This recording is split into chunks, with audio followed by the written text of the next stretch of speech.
There's a moment in competitive sports when everything stops mattering except one thing: sending a message. June 17th started as just another WNBA game between Indiana and Connecticut. By the time it ended, it had become something nobody will forget. But here's what makes this story worth your time. The real narrative didn't start on that court. It started weeks earlier, on May 30th, in a game that nobody was supposed to remember, but everyone will now. That night, Jacy Sheldon made decisions that would echo all the way through to June, decisions that would ultimately change how an entire fan base looked at accountability in women's basketball. What unfolded on June 17th wasn't spontaneous. It wasn't random anger or a player losing control. It was something far more calculated. It was a response to something that had gone unanswered for too long. The officials had their chance to stop it. Twice, they got it wrong on the same night. And that's when Sophie Cunningham decided that if the league wouldn't protect its players, the team would do it themselves. What happened next spread across social media within minutes and became the moment everyone was talking about by midnight. Cunningham's jersey sold out. Fans were chanting her name. The conversation wasn't about the final score or the championship implications. It was about what one player did in 60 seconds to say everything that needed to be said without speaking a single word. To understand June 17th, you have to go back to May 30th. Connecticut Sun versus Indiana Fever. Regular season game, nothing special on paper. Nothing in the schedule or the pregame coverage suggested chaos was coming. Nothing indicated that by the time the final buzzer sounded, 2 Fever players would be hurt, officials would have missed multiple dangerous plays, and the foundation for something much bigger would be laid. From the opening tip, something felt different about this game. It wasn't violent at first. It was calculated. It was the kind of physicality that creeps across the line so slowly that by the time you notice it, you're already past the point where someone should have stopped it. Both teams were playing hard, sure. Both sides were testing the refs, pushing limits like teams do in competitive games. But there was an edge to Connecticut's approach that went beyond normal playoff-level intensity.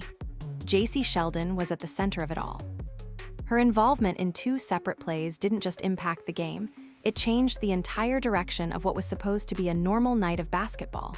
The first incident involved Sophie Cunningham, one of Indiana's key bench contributors. It looked routine at first glance. Players moving at speed, positioning for the next action. But then the contact came, sudden and forceful, far from subtle. Cunningham went down hard. And here's the thing about Sophie Cunningham: she doesn't stay on the floor unless something is seriously wrong. She's built her entire reputation on toughness, on pushing through contact, on getting back up no matter what hits her. When she didn't immediately rise, the energy shifted. The Fever bench went quiet, not frustrated, not shouting, just still. There was a recognition that something had happened that shouldn't have. Days later, when Cunningham returned to the court, the full reality of that moment became even clearer. Part of her front tooth was gone from the impact. That might sound like a small detail, something you could gloss over in a game recap. But in reality, it told the complete story of how violent that contact actually was. A broken tooth doesn't happen from casual contact. It happens from force. It happens from physicality that crosses into recklessness. And it was completely unaddressed in the moment.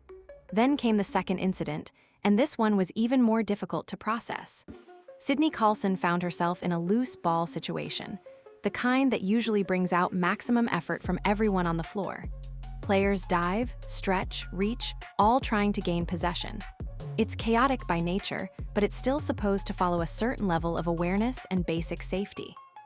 Sheldon went for the ball, but instead of a clean attempt, she came down directly onto Carlson's leg, and everything went wrong. The leg bent in a way it wasn't supposed to, not slightly, not debatably, completely unnatural. The kind of movement that makes your stomach drop before you even process what you're seeing. Carlson hit the floor immediately. No delay, no attempt to shake it off, just down. Here's where this moment crossed into something even more difficult to understand: no whistle. The referees were right there.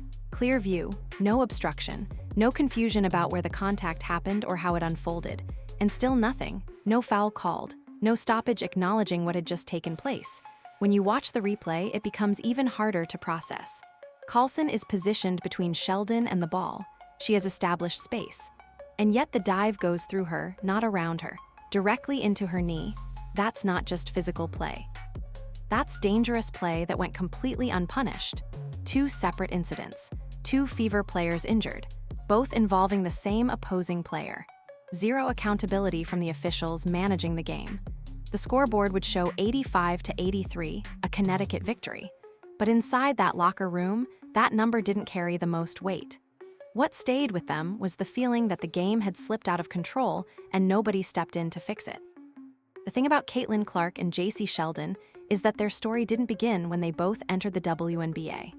Most casual fans watching the June 17th game thought they were witnessing the beginning of a rivalry heating up for the first time. What they were actually watching was the continuation of something that started years earlier, back when Clark played for the Iowa Hawkeyes and Sheldon played for the Ohio State Buckeyes. These weren't casual conference matchups. These were battles.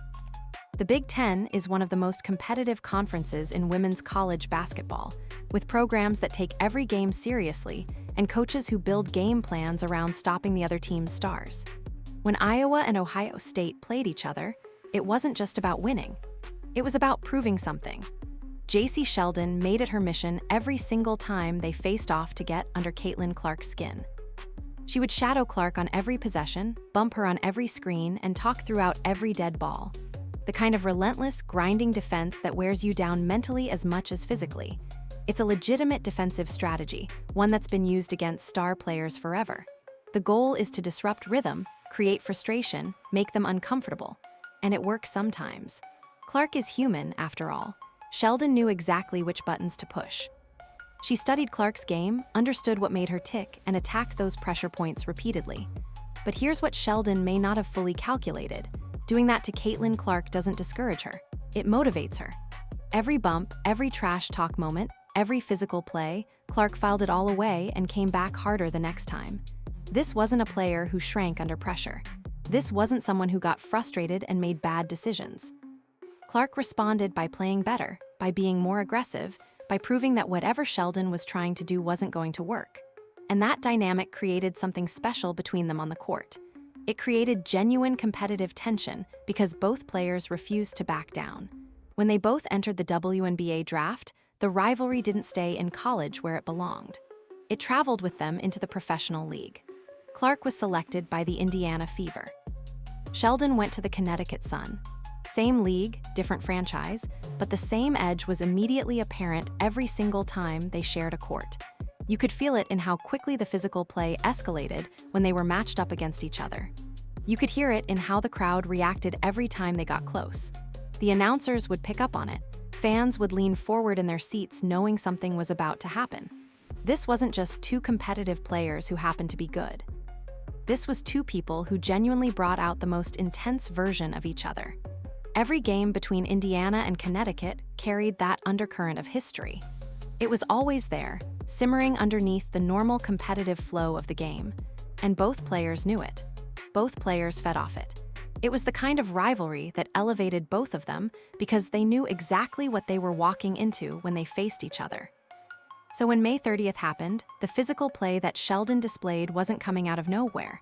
It wasn't a sudden shift in her approach. Sheldon was playing exactly the way she had always played against Clark, relentless, physical, right on the edge of what the rules allow. The only difference on May 30th was that the officials gave her the green light to go further than she ever had before. That's the critical piece of this story. The physical approach didn't change. Sheldon's tactics were consistent with how she'd always played, but the enforcement, or lack thereof, changed dramatically. Two of Clark's teammates paid the price for that choice. And Clark, who had experienced Sheldon's physicality countless times since college, remembered every single second of it. When June 17th arrived and Sheldon showed up doing the exact same thing, shadowing Clark, bumping on screens, getting in her face, Clark already knew exactly what was coming next. She had seen this movie before. The only question was whether the officials would finally step in, or whether the Fever would have to handle this themselves. June 17th arrived with different energy than your typical regular season game. For the Indiana Fever, this wasn't just another matchup on the calendar. For Caitlin Clark, this was an opportunity to face the team and the player who had hurt two of her teammates less than 3 weeks earlier. For Sophie Cunningham, this was a chance to see if the league had learned anything from what happened on May 30th. Connecticut showed up ready to do it all over again. Jacy Sheldon was on Clark from the opening tip, and the pattern was immediately recognizable.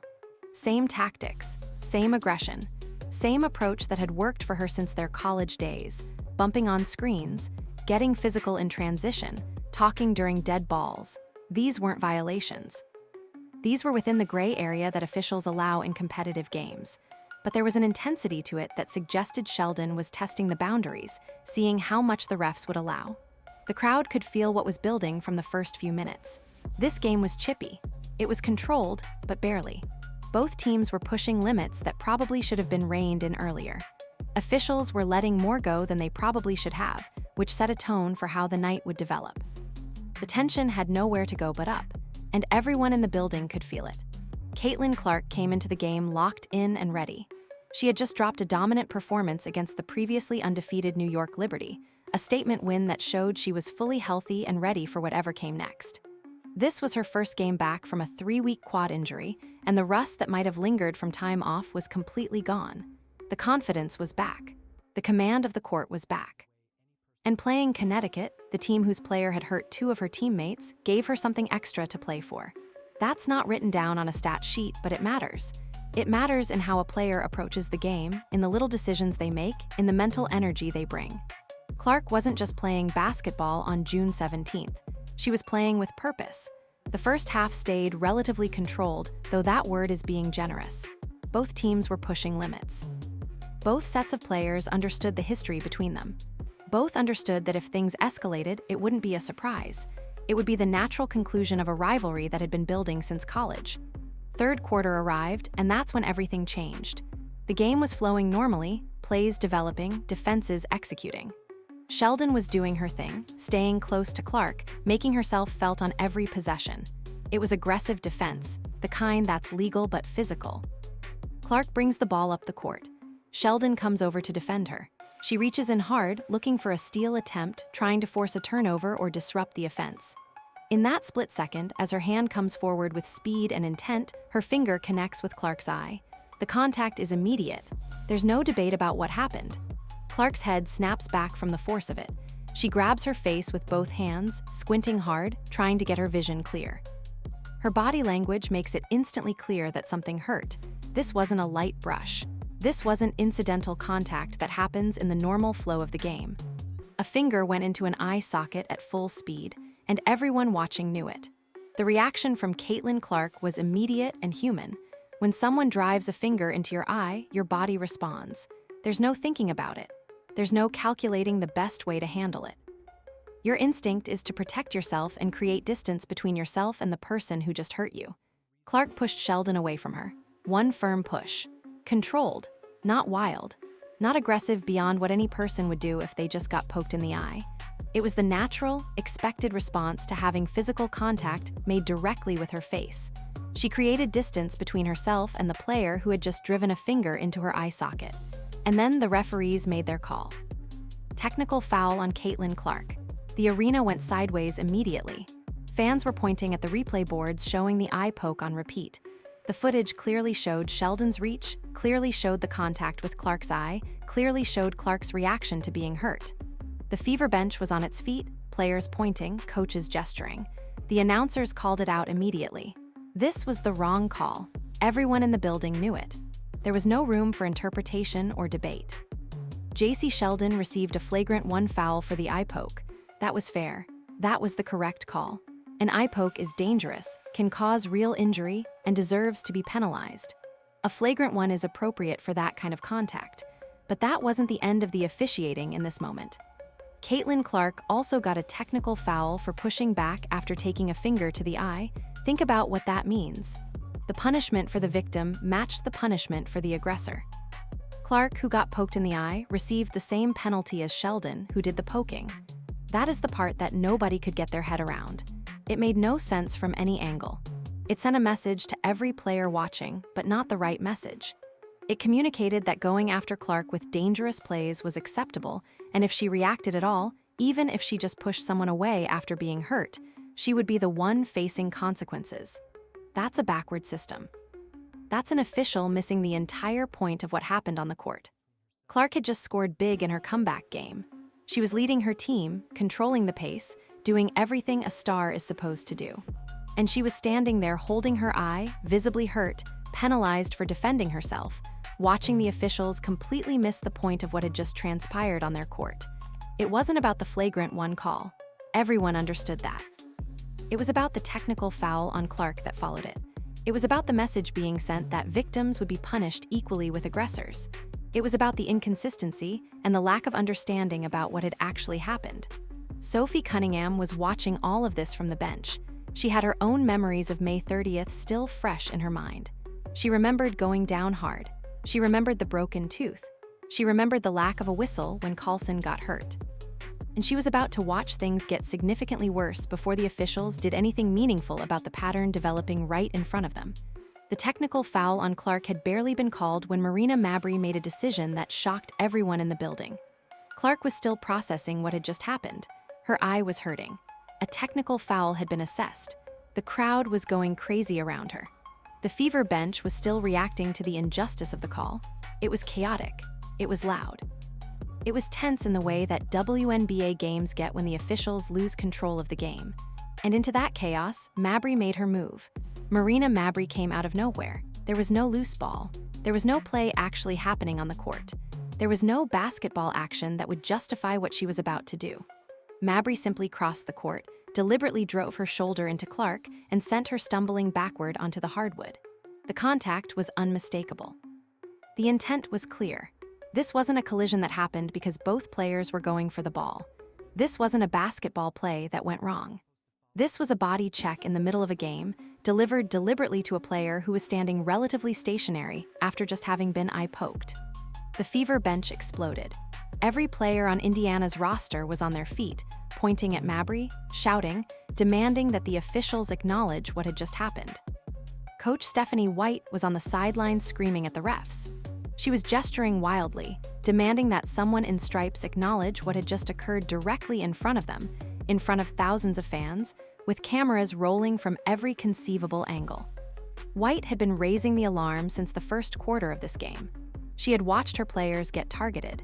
She had talked to the officials repeatedly about the escalating physicality. She had warned them that if they did not get control of what was happening on the court, something was going to give. She had essentially predicted what was about to happen, and now here it was.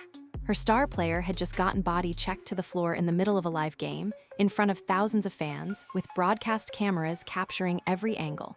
The warning had been ignored. The pattern had continued. And now the consequences were becoming impossible to deny. The referees went to the monitor. They reviewed the play, and the review took an unreasonably long time. Multiple angles. Multiple officials crowded around the screen. The entire arena waiting in a loud, tense silence. Millions watching on screens at home. Everyone waiting to see what call would be made, what consequence would be assigned to a player who deliberately body-checked another player during live action. The ruling came back. Technical foul on Marina Mabrey. A technical foul.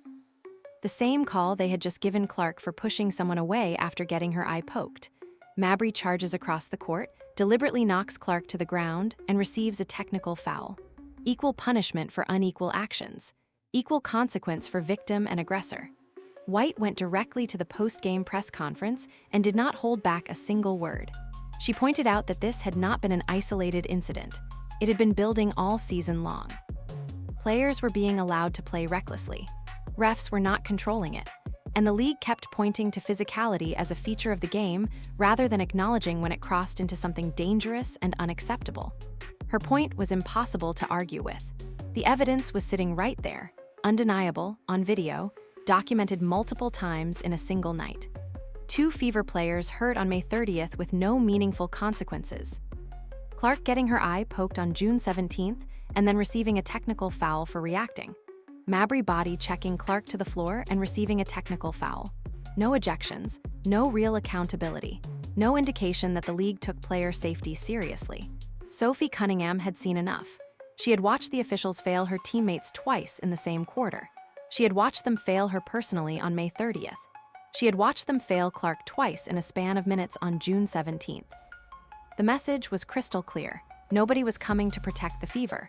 Nobody was coming to enforce the rules fairly. And so she decided that the team would have to handle this themselves. Final minute, Indiana Fever leading 87-70. At that point, the game had already told its story. The scoreboard wasn't shifting in any meaningful way. The energy that usually defines close contests, urgency, pressure, last-second decisions, it was completely gone. What remained was routine. Both teams were expected to wind things down, protect themselves, and let the clock finish what it had already decided. That's how these moments usually go. That's the script. Players understand that when a game is decided, you don't take unnecessary risks. You don't make dangerous plays. You let the game finish naturally. You go home, debrief, prepare for the next one. That's professionalism. That's how the league expects things to work. But this moment didn't follow that script. Sophie Cunningham wasn't thinking about the locker room. She wasn't thinking about running out the clock. She definitely wasn't thinking about playing it safe or following the expected protocol for a blowout game. Because sometimes the final minute of a game isn't about the score at all. It's about something that's been building underneath everything else, something that needs to be addressed before anyone leaves the building. Jacy Sheldon got the ball and pushed forward into a fast break. It looked like a routine transition play, the kind that fills the final seconds of a decided game. Two players pushing down the court, limited defense trying to stop them, no real tension, no real stakes. Just basketball being played out the clock. But Cunningham was right there beside her. And in that split second, just as Sheldon committed to the move toward the basket, Cunningham made a decision that had been building since May 30th. This wasn't a hesitation. This wasn't a reaction in the moment that she didn't think through. This was a decision. She wrapped her arms around Sheldon mid-motion and brought her down. Hard, controlled, deliberate. There was no confusion about what just happened. No one watching needed a replay to understand it. It wasn't a mistimed defensive effort. It wasn't an accidental collision. It was deliberate, controlled, and clear in its intent. And importantly, Cunningham didn't try to hide it or downplay it. There was no immediate gesture of apology. No body language suggesting it had gone wrong or she regretted it. She stood in it. She owned it. She let the moment speak exactly as it was. A message, a response, a line being drawn after everything else had failed. The arena felt it instantly. Before the referees even had time to fully process the play, before they could even blow their whistles, the crowd reacted. Loud, unified, almost instinctive. Chants of Sophie, Sophie began rising from the stands, echoing across the court in a way that made it absolutely clear the fans understood exactly what they had just seen. This wasn't interpreted as cheap or reckless in the traditional sense. It didn't carry the same feeling as a random dirty play designed to injure someone. To the people in that building, it looked like something else entirely. A response, a line being drawn. A moment where a player decided that if the system wasn't going to protect her teammates, she would do it herself. Because in sports, there's an unspoken understanding. When physical play crosses a certain line and nothing stops it, when officials fail to enforce rules fairly, when players go unanswered, eventually someone takes matters into their own hands. That's what this felt like. Not the first language of referees and whistles, not the second language of warnings and restraint. But the last language left when everything else didn't work. The officials stepped in quickly after that. The call was decisive. Flagrant 2, automatic ejection. Cunningham's night was over the moment the whistle confirmed it. But the situation didn't settle there. Emotions had already spilled over. Players from both sides got involved. Words were exchanged. Bodies moved closer than they should have. Lindsay, Allen, and Sheldon were also ejected as the scuffle escalated. The court turned chaotic for a moment, benches clearing, coaches stepping in, the action drifting dangerously close to the crowd before things were finally separated and order was restored. 3 ejections. And yet none of it changed the outcome. The Fever were still up big. The game was still over. But what had just happened in that final minute transcended the basketball game itself. Strangely, what happened in that final minute became bigger than the game itself. Because once the final whistle blew, the moment didn't fade away like most controversial plays do. It multiplied, it grew, it transformed into something that reached far beyond the arena and the people who watched it live. Clips of the foul spread across social media almost instantly. Twitter, Instagram, TikTok, every platform. Different angles, slow-motion replays, breakdowns with analysis, all of it circulating within minutes. By midnight, millions had already seen it. By morning, it had turned into a full conversation that was happening everywhere, on every platform, with thousands of people weighing in with opinions. And what made it remarkable was that the conversation wasn't divided in the way you might expect. This wasn't one half of the fan base defending Cunningham and the other half condemning her. The response was overwhelming in one direction. People understood what she had done, and they understood why she had done it. Cunningham's jersey sold out online within hours. Think about that. A Fever player's jersey sold out, not because of a championship or a record-breaking performance, but because of one deliberate foul in the final minute of a blowout game. That's how quickly the moment connected with people. That's how much it resonated beyond just the basketball community. The reactions weren't just about the play itself, they were about what it represented.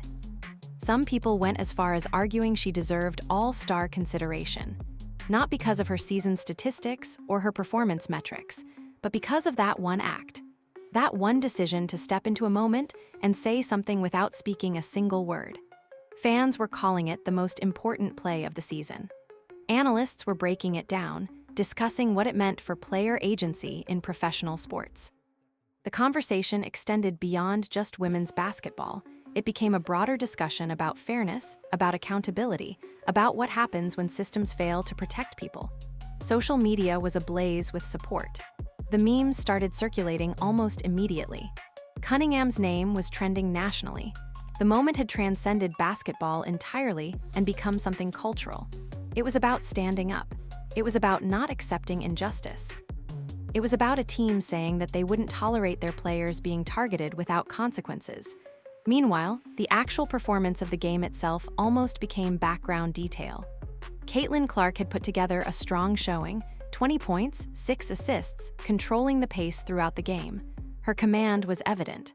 Her comeback from injury was complete. She was playing at an elite level. Kelsey Mitchell added 17 points, steady and efficient, the kind of consistent scoring that allows a team to rest their best players in the fourth quarter. Natasha Howard delivered a double-double with 16 points and 12 rebounds, marking another milestone in a career that's been defined by consistency and reliability. The final score, 88-71, confirmed a dominant win over a team that had come in competitive. And beyond that, the victory carried real weight in the bigger picture of the season. It pushed the Indiana Fever into their first ever Commissioner's Cup final, setting up a matchup with the Minnesota Lynx on July 1st. For the first time in franchise history, the Indiana Fever were WNBA Commissioner's Cup champions. Those are the kinds of achievements that teams build entire seasons around, that get highlighted in franchise history books, that represent organizational success. But for the fans, for the people watching, that wasn't the number that stayed with them. That wasn't what they were talking about in the days and weeks that followed. It wasn't the scoreline. It wasn't the standings. It wasn't the championship implications. It was that moment. That message delivered in the final minute when the result was already decided, but something else still needed to be said. The conversation shifted from basketball analysis to something deeper. This was about what happens when a team stands together completely, when they refuse to accept injustice, when they take matters into their own hands because the system has failed them. It became a moment that transcended the sport itself and spoke to something universal about fairness and accountability. June 17th was not just a basketball game, it was a statement. And understanding that requires understanding everything that came before it. The history between Clark and Sheldon, the events of May 30th, the escalating physicality that had been allowed to continue unchecked, the patterns that officials either couldn't see or chose not to address. Caitlin Clark took an eye poke, absorbed a bogus technical foul that penalized her for reacting to being hurt, watched a teammate get body checked to the floor, and still led her team to an 88-71 victory. Her performance wasn't just statistics on a sheet, it was a response. It was proving that no matter what happened to her on the court, no matter how she was targeted, she would keep performing at an elite level. Sophie Cunningham said everything that needed to be said in the final minute. No press conference required. No lengthy explanation needed. No words at all, actually. Just one deliberate action that communicated perfectly to everyone watching what this team was saying about how they would handle situations when the system failed them. The Indiana Fever are heading to the Commissioner's Cup final on July 1st against the Minnesota Lynx. That's a fact. That's the outcome on the schedule. That's what will be remembered in the official record books. But after watching how this team responds when things get ugly, how they fight for each other when the officials won't, one thing is very clear. This team is built different. They don't just play basketball, they make statements. They don't just accept injustice and move on, they respond. They protect their own. It's easy to look at that final minute and focus just on the flagrant 2 foul, on Cunningham getting ejected, on the immediate consequence. But that misses the entire point of what happened. The consequence wasn't the point. The message was the point. The message that this franchise has players who will stand for each other. The message that there are limits to what they will tolerate. The message that if they're targeted, if they're hurt, if the system fails to protect them, they will handle it themselves. That's powerful. That resonates with people beyond just the basketball community. Coach Stephanie White had warned that something was going to happen. She had done everything right, raising the alarm, talking to officials, documenting the pattern of dangerous play. But the system didn't respond. So her players took it upon themselves to respond in a way that was unmistakable. This team demonstrated something that's increasingly rare in professional sports: complete unity and willingness to stand together for something beyond themselves. Cunningham took the ejection. She knew it was coming. She understood the consequence. And she did it anyway because something needed to be said, and her teammates needed to know that she had their backs. That's what made the moment resonate so powerfully. It wasn't about one play or one foul or one game. It was about a team showing that they're willing to sacrifice individually for the collective good. Cunningham sacrificed playing time, risked fines, accepted an ejection. And her teammates, her fan base, understood that the sacrifice meant something. The Indiana Fever proved on June 17th that they're more than just talented players on a court. They're a unit. They're a team in the truest sense of the word. They're a franchise that won't accept injustice quietly. They're competitors who will fight for each other. And as they head into the Commissioner's Cup final, as they move forward with their season, that's the real victory from June 17th. Not the 88-71 scoreline, though that matters. Not the advancement to the final, though that's significant. The victory is proving who they are as a team and what they stand for when everything is on the line. June 17th will be remembered differently by different people. For some, it's about a controversial final minute that overshadowed the actual game. For others, it's about one of the most important statements a professional athlete has ever made without saying a word. For the Fever, it's about standing together when it mattered most. Caitlin Clark's eye poke shouldn't have happened. The technical foul on her was wrong. Marina Mabrey's body check was inexcusable. And the fact that none of it resulted in meaningful consequences before Sophie Cunningham took action says something about the state of officiating in professional women's basketball. But what comes after that failure is the real story. It's about a team that refused to accept injustice. It's about Sophie Cunningham deciding in a single moment that her teammates' safety mattered more than playing the final minutes of a blowout game. It's about fans understanding that message instantly and completely.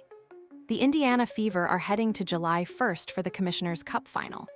They're heading there with momentum, with unity, and with a fan base that believes in them completely.